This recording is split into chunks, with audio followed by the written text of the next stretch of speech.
એક ડોશીમાં ભગવાન સ્વામીના મંદિરની શરૂઆત કરી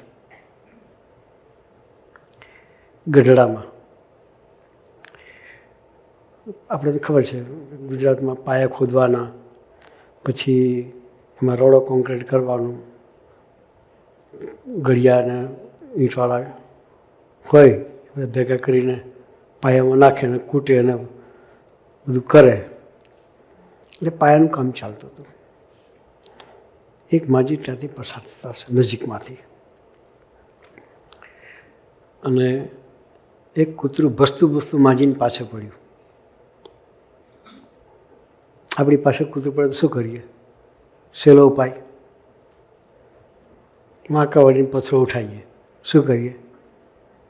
દેશી ઉપાય, ગામડામાં તે જ હોય. એટલે માજીએ એ જ કર્યું.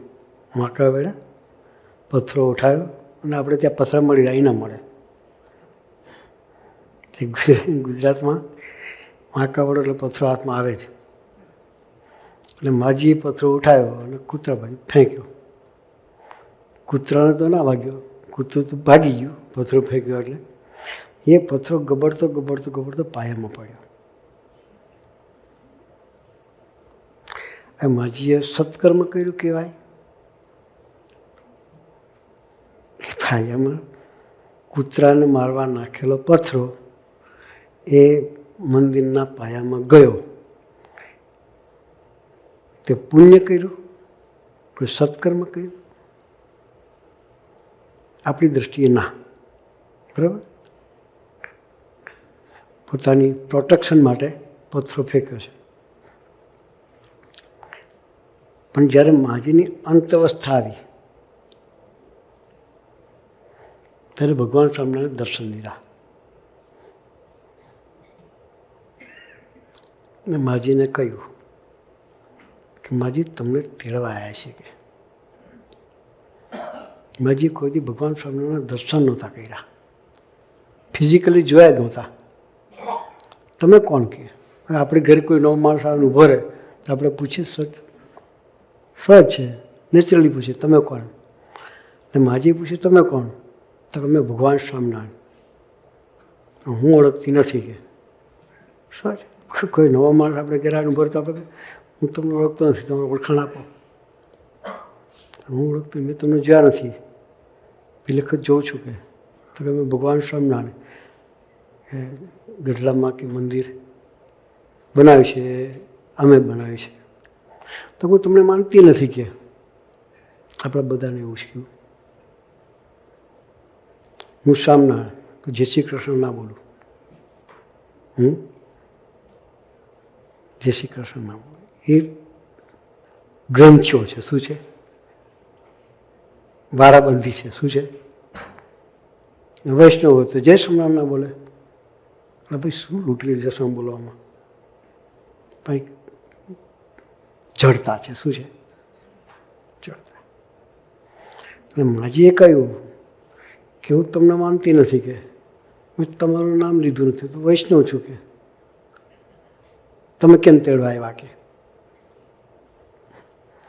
ભગવાન સ્વામી કે તમે અમારી સેવા કરી એટલા માટે. કે શું કહે? તમે અમારી સેવા કરી એટલા માટે તેડવા આવ્યા છે. તો માજી કે તમારું નામ ખબર નથી, તમને જોયા નથી, તમારું મંદિર ક્યાં છે ખબર નથી, તો તમારી સેવા હું ક્યાંથી કરીશ? કે મેં તમારી કોઈ સેવા કરી નથી. ત્યારે ભગવાન સ્વામિનારાયણ આખું દર્શન કરાવે છે. માજી ત્યાંથી પસાર થાય છે અને કૂતરાને પથ્થરો મારે છે, અને પથ્થરો ગબડતો પાયામાં પડે છે.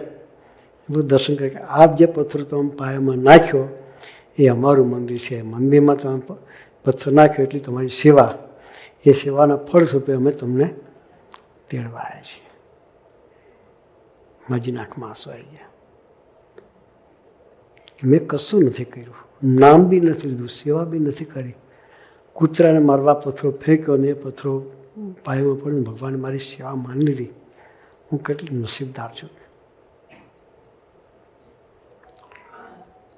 પછી માજીએ ભગવાનને કહ્યું કે 2 મિનિટ ઊભા રહો. કે મારે આવવું છે તમારી સાથે, તમે સામેથી કરુણા કરીને લેવાયા છો, તમારા ધામમાં આવું છે, પણ મારા દીકરાને છેલ્લા દર્શન કરી લો. કે દરેકને હોય કે મારા દીકરાના છેલ્લા દર્શન થઈ જાય.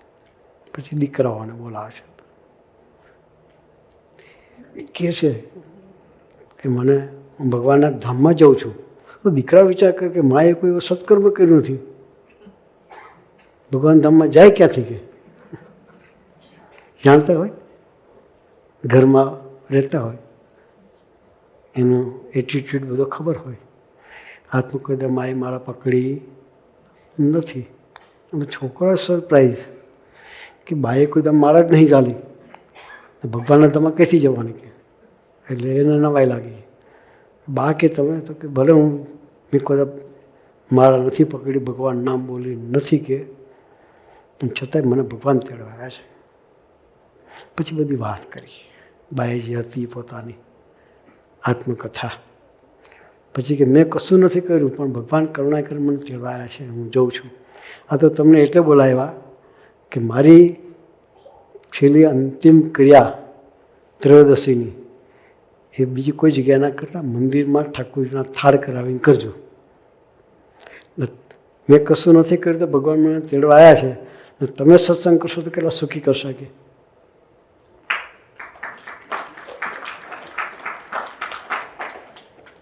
એવું કહીને પછી દીકરાઓને કહે છે કે હવે ભગવાન આવીને ઊભા છે, મારે એને ખોટી કરાય નહીં. જે સ્વામિનારાયણ શબ્દ પહેલી વખત બોલે છે માજી, ચલો જય સ્વામિનારાયણ, હું જાઉં છું. એમ કહી માજીએ દેહ મૂકી દીધો. ભગવાન કેટલાક કરુણાનિધિ છે, એના સંબંધે કલ્યાણ કરે.